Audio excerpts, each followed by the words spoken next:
Okay. When we left off, we were talking about the effect of the telegram that you sent to Leonard Goldenson.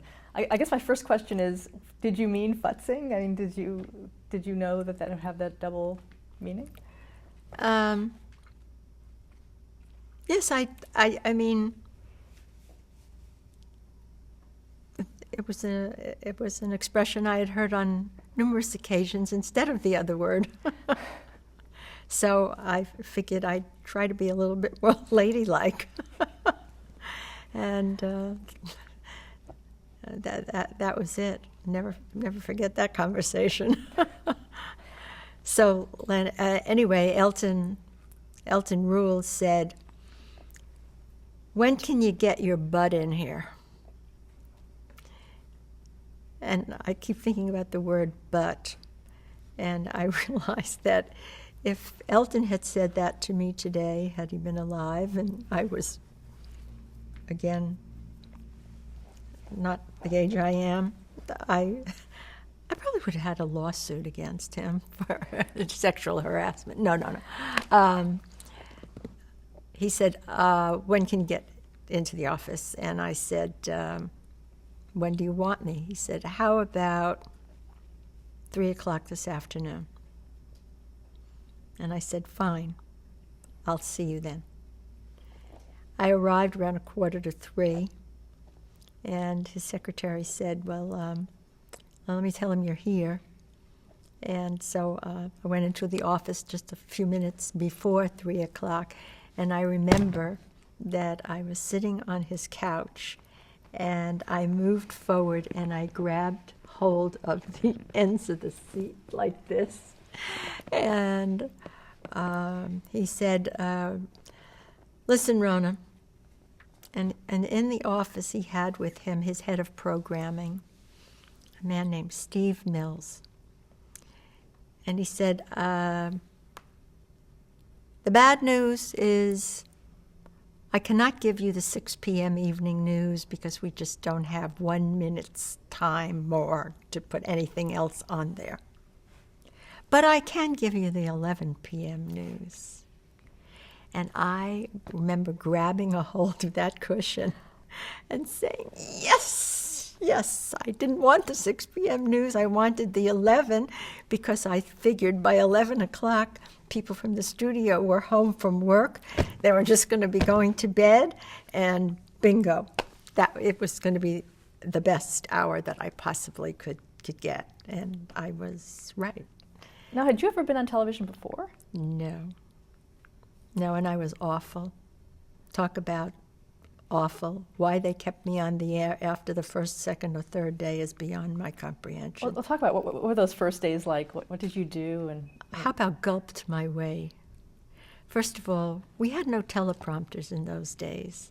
So the first thing I tried to figure out was, how do you read your copy and look at the camera at the same time? You have to be doing something like this. I said, oh my, either that or people must be memorizing what's going on. And I said, oh my God. So I got so nervous. First, I have to tell you that the first 2 or 3 days, Baxter Ward, our anchorman and news director, sent me out with a camera crew to do stories. And in those days, we didn't have video, we had film. And so for the evening news, the film had to go into the tank to get processed. On the first day, it got lost. They couldn't fish it out. They couldn't do something. So they managed to piece together something. It was so stupid. It was ridiculous. I said, well, they'll call me tonight and tell me not to come back. And the second day, the same thing happens. Went into the tank. That was the end of it. On the third night, Baxter was so upset. He said, Rona, how'd you like to come in and do the news live with us? And I said, live? He said, yes, live. He says, I'll expect you here at 10 o'clock. You have to prepare for the evening at 11. And that was it. So the first night that I was on the air, I had I don't know if it was that third or fourth night, but I had a big story about the first of the Sinatra sisters getting married or engaged. And I was very close to the Sinatras at that time. And little Nancy, as we then called her, was like a sister. And her other sister, Tina, had just gotten engaged, and they wanted to know if I'd like to do a story about it. So I did. And I started asking a question, and every 2 seconds, Mrs. Sinatra, the mother, kept walking in and saying, no, I don't want you to ask those kind of questions. I said, what did I say? She says, no, I don't want to answer. Why don't you ask her about her career? And my eyes are turning in my head saying, career? What career? I didn't know of any career. And so I said, Tina, I understand that you would like to possibly be an actress.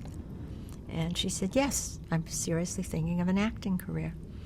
And I said, is there anyone who has inspired you that you would like to be like? And she said to me, oh, no, I'm told that my talent and my looks are so unique, I will not remind anyone of anyone. Something like that. Tina, forgive me, but I'm remembering from something now 45 years later. And I got off the air after doing this piece, and the piece was the piece for that night. And I got a telephone call as I'm climbing into bed. It is after midnight, like 12:30 in the evening, and Mrs. Sinatra's on the phone. She says, what have you done to my daughter? I said, Mom, what are you talking about? She says, you sliced up all those answers. My daughter never said anything like that. She isn't arrogant like that. You stuck words in her mouth. I said, no, I did not. She said it. I didn't. All I asked her is if she wished to emulate someone. And she said, no, you're just like everyone else in the press now. You just want to hurt us. And after years of being like a third daughter in the family, I was axed from the family after that story. And it was a very tough story. Tough for me to understand. How could she say this? It's on tape. I didn't put words in her mouth. She was accusing me of a lot of things that I didn't even know how to do technically. Well, that was the beginning. So a lot of people started talking about the story, the interview. The word went out. It was a small town, Hollywood, when it wants to be a very, very small town. And then one night I had a big story. It was about marriage and divorce, and it was about Cary Grant getting a divorce from Diane Cannon. And I said, this is a story that's going to be making headlines in the next day or two, and regret to report that I don't remember whether I said it was Diane or Cary were filing for divorce, but one of them was at the time.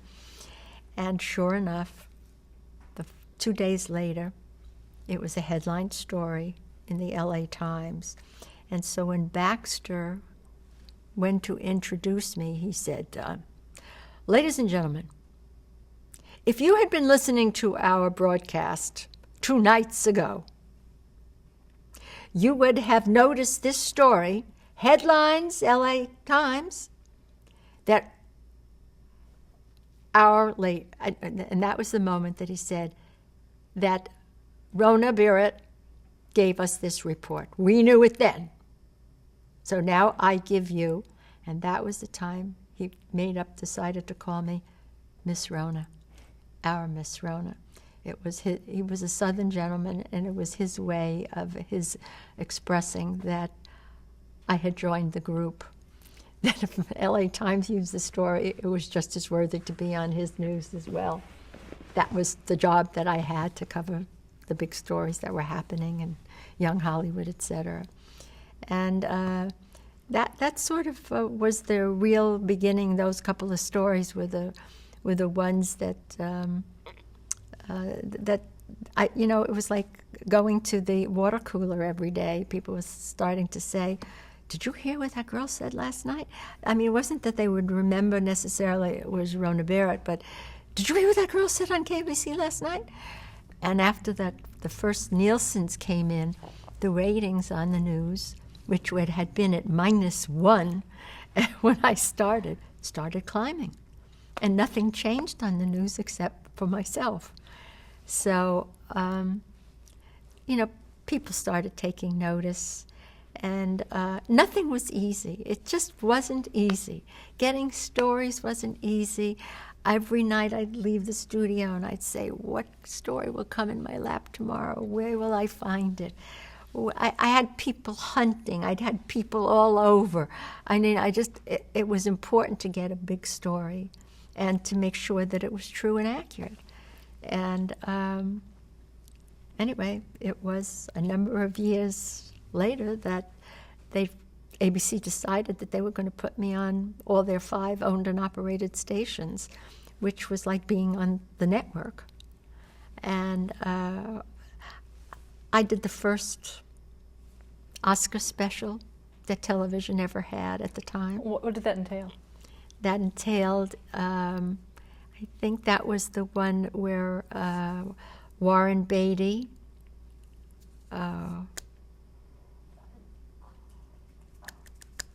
what was the name of it? Won the Oscar. Well, it's my memory. Anyway, I dressed up in the same characters as Bonnie and Clyde. And it was, I don't know what made us do it. I think some producer told me, why don't we get you dressed up just the way, because everybody was talking about the costumes of Bonnie and Clyde. And so it was like something new and different. And I was interviewing all of the Oscar-nominated movies and the actors and the actresses. And people hadn't done that before on television. And they were fascinated because I also started asking different questions, like more psychological questions about, why did they want this role? What made them think that this was going to be an Oscar movie or not an Oscar movie? And what about your role? Did you have any idea when you were reading this script that you would even get a nomination? And tell me how you felt when you were reading this script. Well, I mean, they were coming up with all these different answers and different stories, and it was a fascinating look at Oscars for the first time. And what did I know about television in those days? Zip, zip, zip, zip, and zip. And but as I got used to the medium, I guess I took to it. Did you have a mentor in television? No, not really. I would say my mentors were the people that I was working with on the news set every day. The guy in sports, the guy who did the weather, and Baxter. And the only thing that I had all the time were 2 lawyers and somebody from broadcast who had to make sure that I never said a bad word that could get us in trouble with the FCC. So it seemed like I had an army of people just looking over my shoulder at all times, reading my copy, wanting to know if I could tell them my sources, how did I verify the story. So I was always amused when people would say, well, how did you know that about so-and-so? How did you know this that was going to happen? How did you know this? Oh, I got up in the morning and I had this dream. I said, oh, I must call Rock Hudson today. Rock Hudson's going to have a story for me, blah, blah, blah, blah, blah, blah. It was never like that. It was always a lot of work, a lot of reading of everyone's materials, what they were having, what did the trade papers have to say. Was there a nugget someplace that really could be a better story than that which was written? And that's how I guess I built my reputation, plus sending out my copy every day to the public relations, all the independent PR firms, as well as all the heads of the PR at the various studios and the networks. How would you vet your stories? Pardon me? How would you vet your stories, or would you give the lawyers the sources, or how were you able to protect how you were getting your stories? I would never say their name, but I would tell them in what area they were, how they would know these people, etc., where they knew after X number of months of doing this and nobody said anything, that I must have the right sources. And they never stopped. I mean, by the way, the woman from Broadcast Standards was always around to tell me if I said something wrong, but I'll never forget this. I did a review of one of Dirty Harry movies with Clint Eastwood, and I started off in my copy, I said, well, Dirty Harry is carrying another big gun. Lady from Broadcast Standards says, oh, Rona, you can't say that. I said, but it is a big gun. She said, Rona, you know what the inference really means? I said, no, I don't. And I said, well, if it isn't a big gun, how do I describe this gun? She says, why don't you just say large?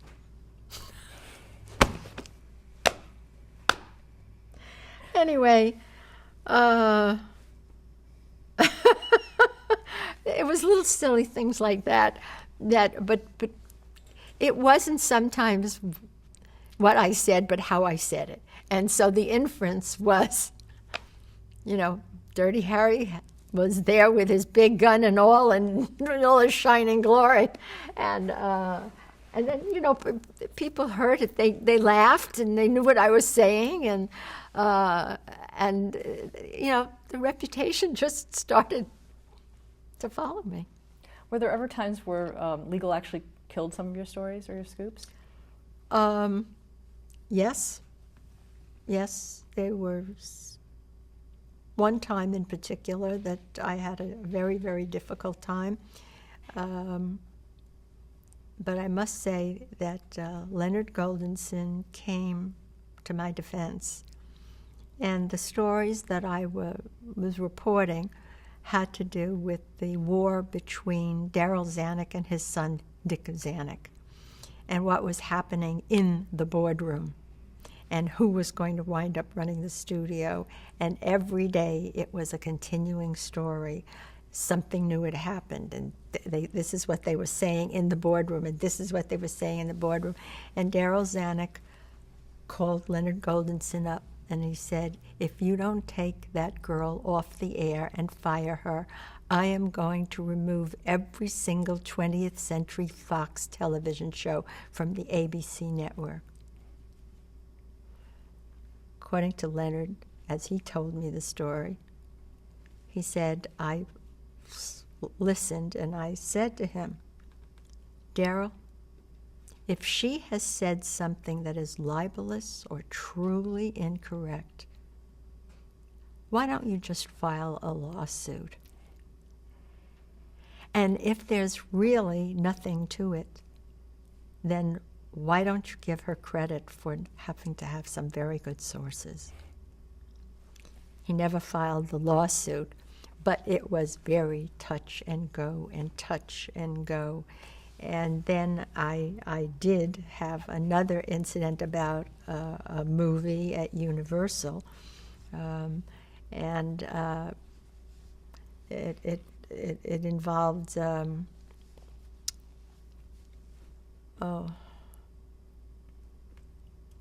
it was the second or third remake of Bojest, and I said it wasn't enormously funny, and I said and not as it had about the same humor as as the president Sidney Sheinberg or something like that. And Sid Sheinberg wrote a letter to Leonard Goldenson, and he wrote letters to the head, Rune Arledge, the head of news, and he wrote letters to everyone. And in the letter he said, "I'm putting Rona Barrett on my enemies list." This was right after Nixon had come out with his enemies list. And Leonard Goldenson and Elton Rule both called me, and he said, "What in the hell is this all about?" I said, "It's about a movie review." And, and he said, "A movie review?" I said, "Yes, a movie review." And he said, "I just don't believe that somebody in that capacity would write a letter like that." And of course, for years, Sid Sheinberg would never talk to me. And I had a couple of drug stories during those days that the lawyers just were a little bit icky about. But You mean like celebrities on drugs, or? oh, yes, and how the drugs were being passed around at the studios. And I was in particular talking about Universal one day, and I was doing a whole series of stories on drugs in movies and how they were making these horrible films in the 70s. And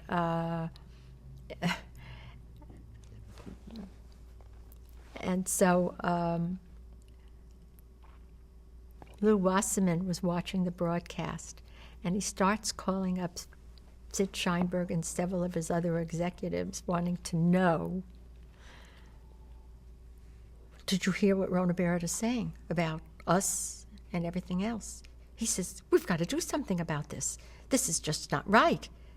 And I believe it was Sheinberg who said, "You know what, Lou? What she's saying happens to be somewhat the truth." And he said, "What? Well, we got to do something about it. We've got to stop this drug nonsense here at our studio." Well, anyway, that went into another story that I cannot tell, but it was a very funny story, and it kind of changed my relationship with Lou Wasserman, who thought I was very funny after that. Talk a little bit about when you first went on TV, your personal style. What did you want the cameras to see? I don't know. I just wanted people to believe that what I was telling them was basically the best that I knew to be the truth, well, no matter what the story was. I just, and my other objective was to give people a real idea of who these people really were. And if you still wanted to worship them that way, that was fine. But I wanted you to know that they bleed the same way you bleed, and they hurt the same way you might hurt. And there were many stories that one of our late columnists wrote something about a baby that had just been born to a famous star, and was very, very cruel about what they wrote in the newspapers. And I didn't want to start a war with this person because I didn't think it was worthy of it, but I did think it was worthy of saying that this was low blows using children in order to create a story that was so upsetting to parents. And I can't imagine that other parents watching or listening or reading this would be very happy that somebody was saying these kinds of things, calling a baby ugly. And it just was very offensive to me. And I sort of did a small little thing that said editorial comment. It wasn't really news, but I felt like I had to say something.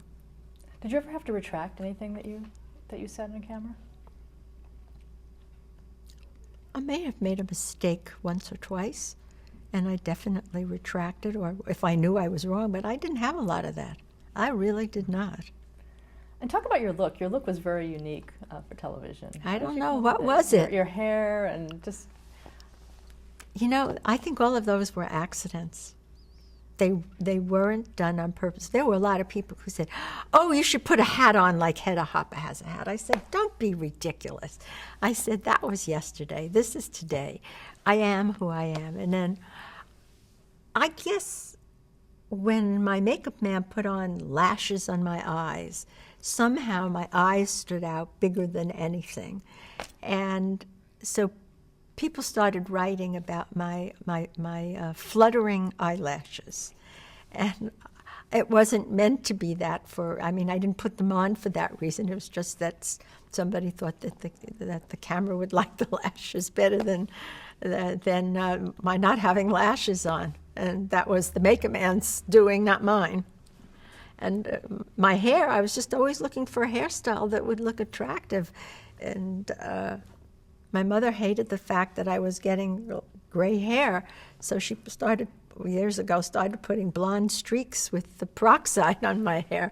Before I knew it, I had a lot of blonde in my hair. And then one day a hairdresser said, "You know what? I'm going to streak your whole head blonde." And that was the beginning. And she said, "I'm going to cut it this way and that way and that way." And it was kind of cute. And next thing I knew, I was getting hundreds of letters from women all over the city, and then eventually the various 5 stations that I was on, wanting to know, could I turn my head around so that people could see how the back of my hair looked? And that sort of became a signature situation, but it was purely by accident. Did you see yourself becoming a celebrity yourself at that time? No, not really. And when I realized that was sort of happening, it made it very difficult for me to sort of go out and sit in a corner and observe people. I loved sitting in corners and observing what people were doing. And it gave me great insight into their behavior and things of that nature. And when people would say, "Ooh, look who's here." And when people were really recognizing, "Oh, it's Rona Barrett." Well, let's dummy up, everybody. Rona Barrett's here. And I went to somebody's wedding that I was asked to photograph, and I went to see the bride. And as I knocked on the door and opened the door to come in, there was a big bowl of cocaine on the bed. And they grabbed it and shoved it under the bed, and I pretended that I didn't see anything. And then started this whisper of like, "Be careful, look who's coming. Shh, dummy up, Rona's here." Because I went on a big war against drugs. And for a long time, for a number of years, I just talked about the drugs and how it was ruining the business, ruining people, lives being ruined, et cetera, et cetera. Do you think you made an impact? I know people became more and more aware, but did I stop it? No. And people would say, "Why do you do that? Why do you do that?" I said, "'Cause I've lost too many friends to overdoses. And I just don't want to lose another person to an overdose." I said, drugs are dangerous. Drugs are killers. Drugs ruin your thinking. And if you look at some of the movies that we've been watching these last few years, if you can tell me what the storyline really is all about, I said, I'd love to hear from you, because I couldn't figure it out. And I don't think anybody else can. And I do not know why the bosses of the studios or the networks are allowing things like this to continue to occur. And then, of course, everybody was on the phone. Oh my God, where are the blah, blah, blah, blah, blah, blah, blah, blah. I was doing one show one time, and I went to the ladies' room, and the two ladies who were in charge from the network of my program were in the ladies' room snorting.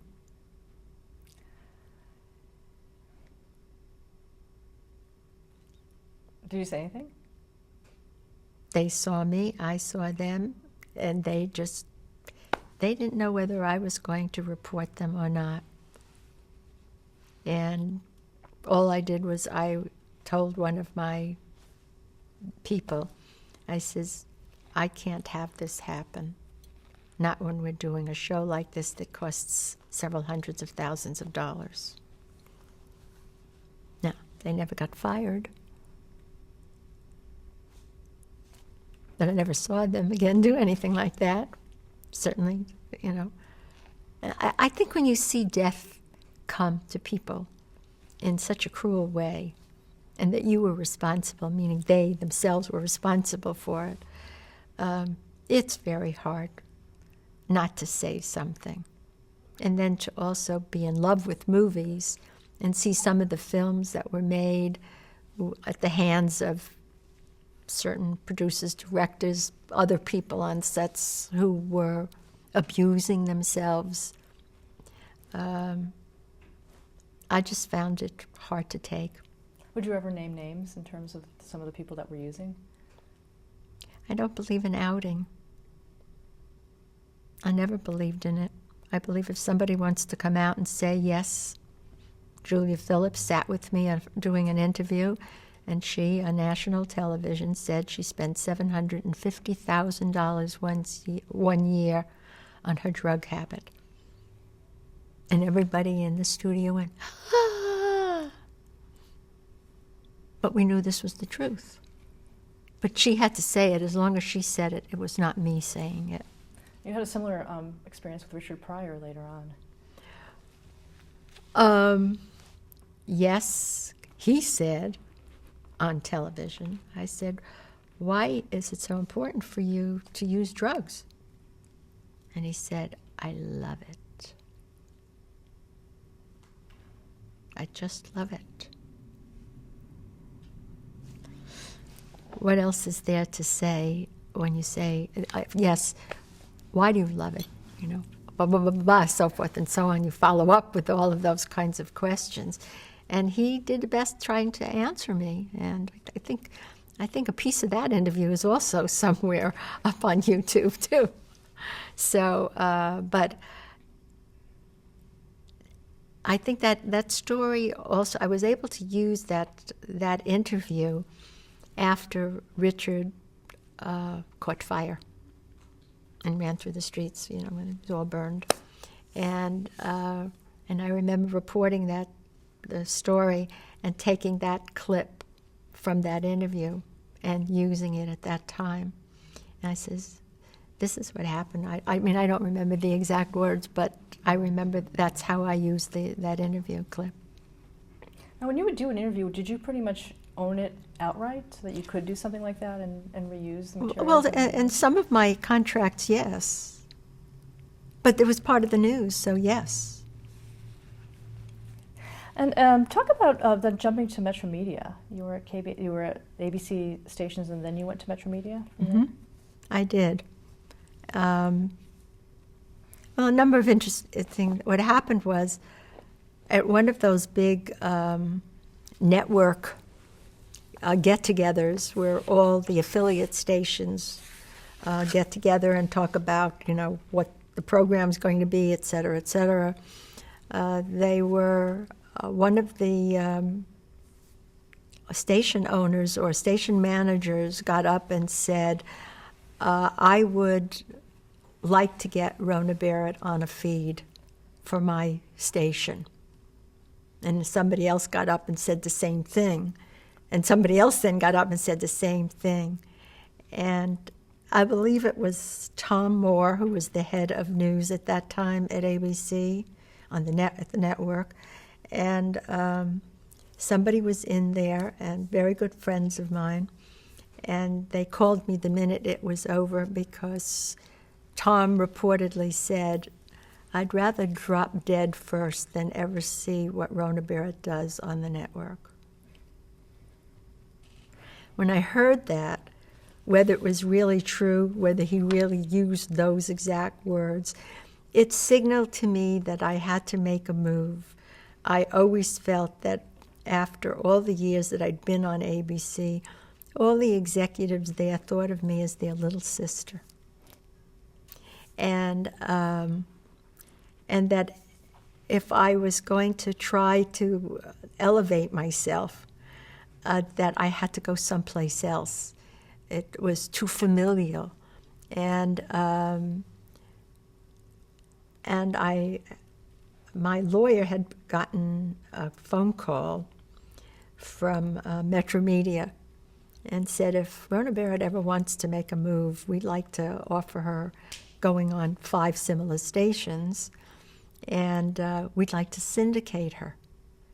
And my lawyer said, syndicate her? Yeah, he said, yes, because I think that there are a lot of stations around the country that would like to have this as a news insert. And so I called Leonard Goldenson up and I said, Mr. Goldenson, I have an opportunity to move to another company.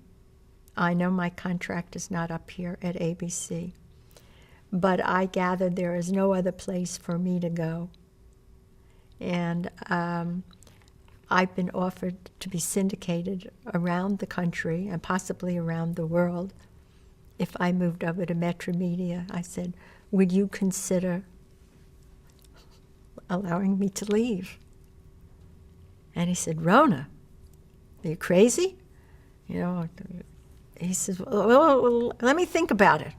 I guess he called Elton Rule or someone and something, and they all were like, well, if she wants to go, I mean, let her go, said Leonard. Let her go. If we can't give her anything other than that which she is doing, let her go.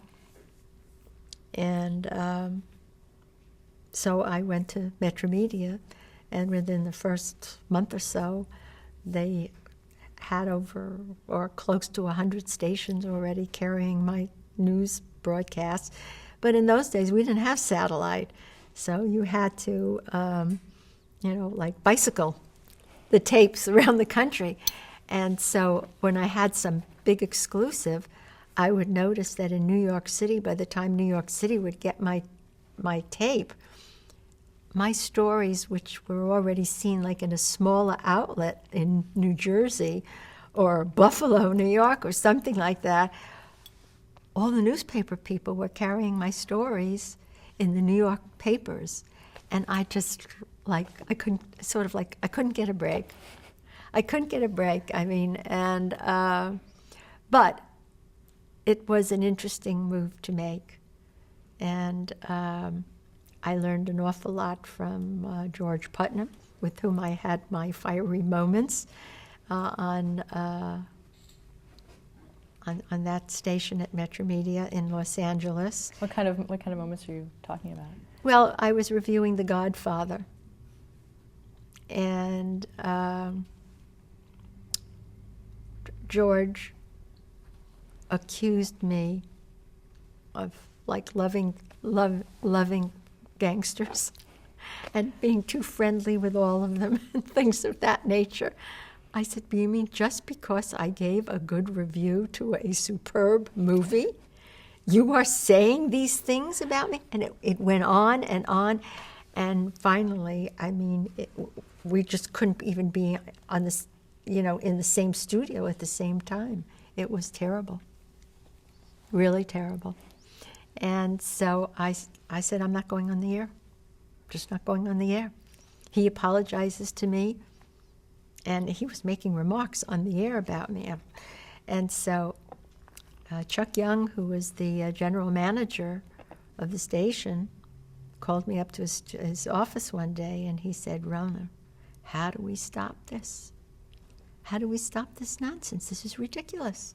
I says, "Yeah, I didn't start it." I said, "He did. He owes me an apology. He really owes me an apology. I'm quite sure that during his career, he must have known a lot of people that he shouldn't have known, or should know, because that's how you get the stories, and you get people to confirm other things that shouldn't be happening or should be happening." And he said, "You're right." And I said, "You get him to apologize, and I'll come back on the air. Otherwise, I'm not coming back." So they had me pre-tape my segments. I wouldn't do them when he was on. We wouldn't be together. Just wouldn't do it. So I was still working, but I was not in the studio together, and people could tell where was I, whatever. So, well, I'm taping. George Putnam walks into the studio, gets down on his hands and knees, and he said, "Forgive me. Forgive me, please forgive me. I'm such a fool. I made a mistake." And then George and I became very wonderful friends. But it was a rough going there for about a week. And but he did apologize, and I accepted the apology, and then we were back together. And then one day, I was on the air, and I see somebody crawling on the floor. And it was none other than Perry Como, who was in town in Los Angeles. And I knew Perry from my days with Eddie Fisher and the Tony Bennettts of the world and the Vic Damones and all of those people that I hung around with back in New York City when I was still going to school and doing things for Eddie Fisher and being in public relations, etc. And he'd been watching me from his home out in New York City, someplace out on the island, I think he lived, and he just came to say hello while we were on the air live.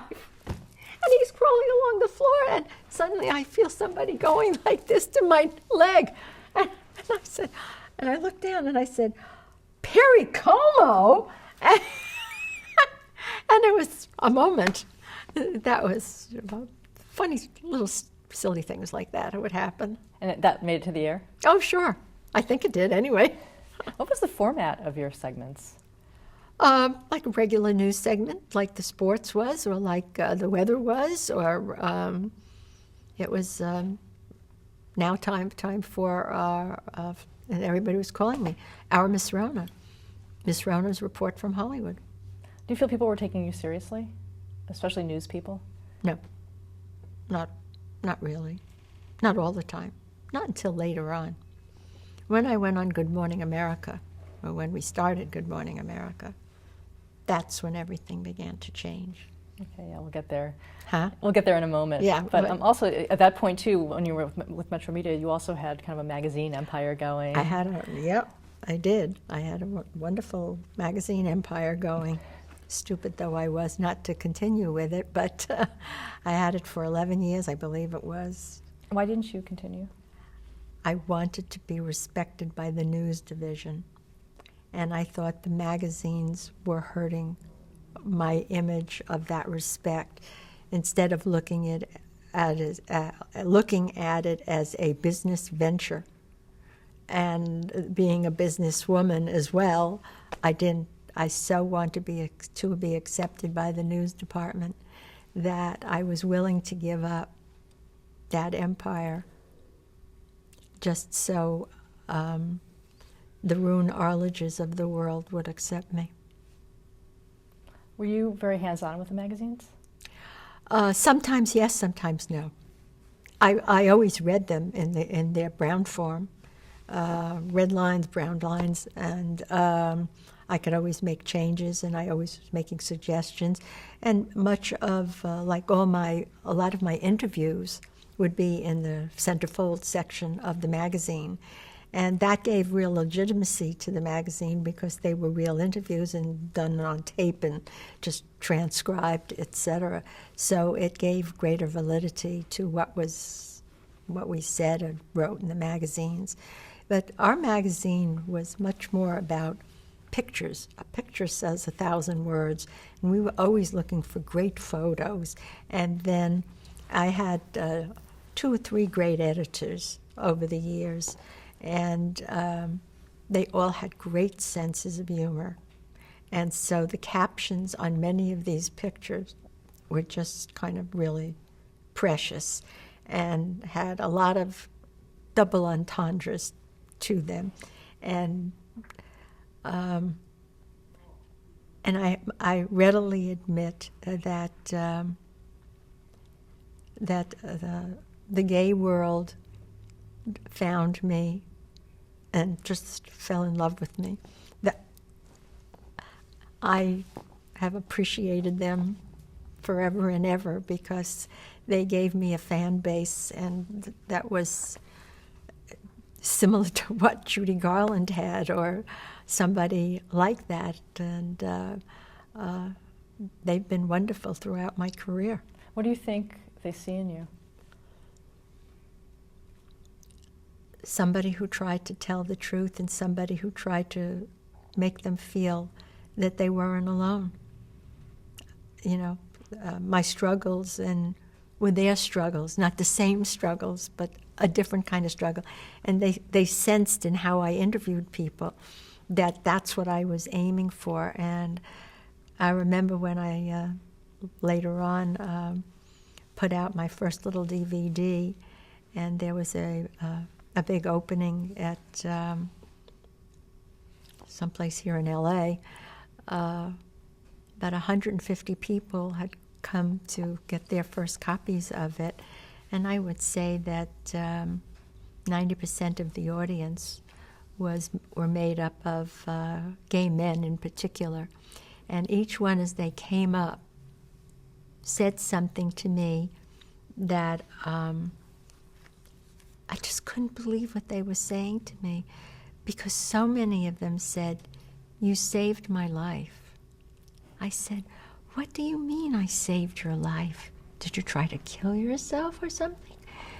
Well, there was a truth in things that you said and the way you said it and what you wrote that I knew that I was no longer alone. You were the only friend I had. I waited every month for your magazines to come out. And I just, that night when so many of them said the same thing to me, I was kind of blown away. I guess in some way I did turn out maybe to help some people continue on with their lives and not give up and not feel so alone in telling my story. It's really beautiful. While you were at Metro Media, that's when you first started also doing your one-on-one TV specials. Is that right? No, first specials were done for CBS. How did those come about? Well, I'd been driving everybody crazy about wanting to do something different and would like to do a special where you asked people questions that everybody wanted to know the answers to, but nobody was willing to ask the questions. And I knew we were living in new times. You know, it was a brand new world in a way. The beginning of the 60s, 70s, 80s. And so I kept saying, I want to talk to 4 women who are the biggest stars at this time in the country. And I want to talk to them about what all other women want to hear. What was their first sexual experience about? What was their life really about? Why did Raquel Welch want to commit suicide? Why would somebody want to do this? And it took me about 8.5 months to convince Raquel, Liza, Cher, and Anne Margaret to talk to me about subject matters that really had never been discussed on television before. Now, they were beginning to be discussed on shows like Phil Donahue's show, but they had never been done in our particular world that way. And it turned out to be the highest rated special that CBS ever had, and they put it on in daytime, and Bristol Myers sponsored it. And then there followed 4 more and 3 more, and then came along my friend Barbara Walters when she came to ABC. And at the time, I don't believe that ABC understood that you're going to have more than one person do something similar. Because as you will well know by now, many years later, ABC probably had the greatest stable of female reporters who all did very similar things, from Diane Sawyer to Barbara Walters to Connie Chung, and the whole group of them. But at the time that I was there, they didn't really know what they were going to do with Barbara Walters when the news hour was not really successful. And one of the executives at ABC said, "Hey, why don't you try to do a show like Rona Barrett's been doing?" And that was the beginning of my wanting to leave ABC. Because, quite honestly, she was making $1 million a year, and I understand it's all about money. And they had to save their face, and they had to save a career. And I have to tell you something. I have such great respect for Barbara's ability to be so in love with what she is doing and continues to do. Her stick-to-itiveness, I truly admire it. I truly admire it. There was a moment in my life when I said, it's over. But do you feel that you were the pioneer in that type? I do, and I also feel that pioneers never get the recognition that maybe they should have gotten. But recognition is not the answer anymore. Doing the work is really the answer for me. It was doing something that I thought was good. I can't say that every day there was a great news broadcast. Some days I wanted to get on the air and say to David Hartman, "Good morning, David. There is no news from Hollywood today. Goodbye and have a nice day." And I just didn't do it. So, but there were many days that I felt like that. And because I felt, if this wasn't something that the American public should know something about, why put it on the air? And as you well know, there are some days, they're slow news days. So what do? You create and you make something up. I don't mean make it up, but you create something. And those are the days I just absolutely despised having to work because there was no really news. So I think of something new to do, and like create a whole new idea of drugs in Hollywood or something like that. And so it gave you another spin on something. Did you have a lot of people calling you with tips and things like that? No? No. That was the thing that was always amazed me. I mean, not a lot. It came from a lot of hard work and a staff that when I was able to afford a staff, were out digging, working, hunting, and then we would meet like any news staff and say, what did you hear today? What did you learn today? What did you know today? What was the best story that you came up with? And then from there we would build our news broadcast for that day, and then we would talk about who do we want to interview. We had 4 interviews to do, or 3 interviews to do that week, or 5 interviews to do that week. And who are we going to interview with them? And then, why are we interviewing them? what is their story all about?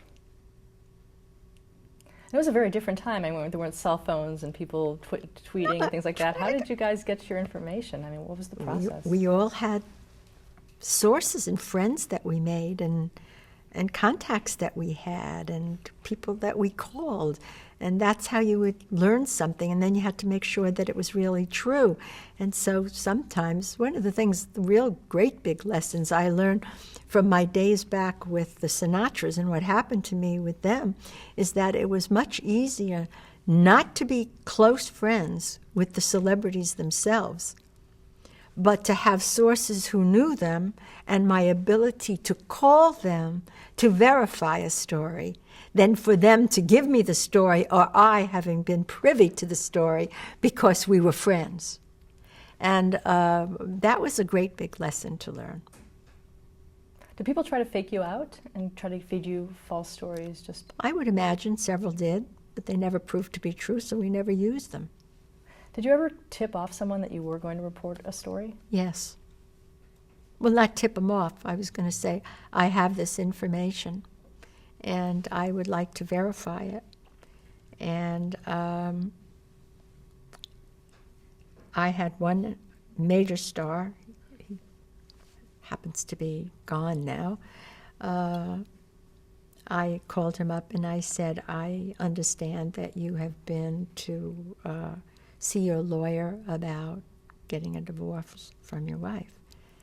And he said to me, Rona, that story just isn't true right now. But if it ever does come true, I give you my word of honor that no matter where I am in the world, I will call you first.